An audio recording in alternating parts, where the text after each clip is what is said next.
Mas a pergunta, né, que é o tema, a igreja assumiu o lugar de Israel, inclusive quanto às promessas e profecias? Não. Essa é a minha opinião. E isso pelo simples fato de que Israel e igreja são duas instituições criadas por Deus, só que de forma particular e distinta, e, portanto, não podem, né, ocupar o mesmo lugar na história por serem dois grupos distintos, né? Essa que é a verdade. Portanto, as promessas são particulares e distintas a cada uma delas. Deus tem promessas para Israel, profecias para Israel, promessas para a igreja e profecias para a igreja.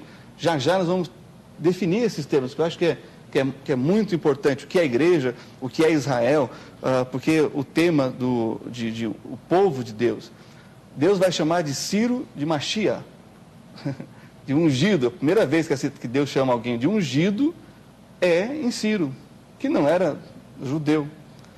O Senhor vai chamar Nabucodonosor de meu servo. E quando o profeta Isaías apresenta Israel restaurado, ele coloca Egito e Assíria antes de Israel, como povo restaurado pela graça de Deus. E quando o Senhor fala de Jacó e Esaú nos profetas, Deus vai abençoar a casa de Esaú antes da casa de Jacó. Então, a Bíblia tem vários exemplos de que povo de Deus são todos, tudo, aliás, todas as nações. Lá no Apocalipse vai ter todas as nações também, né?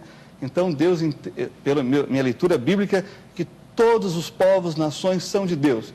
Questão de salvação, aí é individual. Para cada nação é dada a oportunidade através do Evangelho.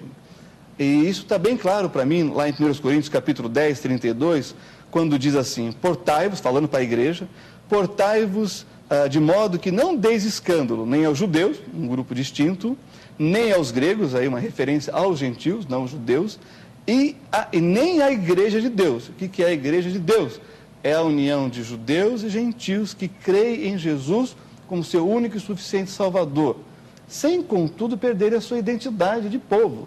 Eu não deixei de ser brasileiro, não deixei de ser homem, né? Eu sou homem brasileiro e faço parte da igreja, que é esse povo maravilhoso de Deus. E quando a gente olha para Jesus Cristo, nos evangelhos e nas epístolas, ele é apresentado como rei de Israel, Senhor da igreja e juiz das nações. Não deixou ninguém de fora. O Senhor é Deus sobre todas essas nações, sobre todos esses povos. E só para concluir essa parte e responder uma pergunta que eu acho que é importante: o que é Israel? Uma nação criada por Deus em promessa aos patriarcas Abraão, Isaque e Jacó, que Deus renovou a promessa lá de Gênesis 12 com Abraão. Abraão depois passou a ser Abraão para Isaque e depois com Jacó. E Jacó teve o seu irmão gêmeo, né, Esaú, e Deus escolheu Jacó. Mas antes, Isaque também teve o seu irmão mais velho por parte de pai, o Ismael, e Deus escolheu Isaque, como o pastor mesmo mencionou. É o filho da promessa, né, e não da escrava.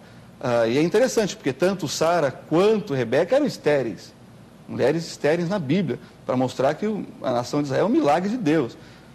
E Jacó, que amava Raquel, também era estéril. E ela, né, por intervenção divina, dá à luz José e morre no parto de Benjamim.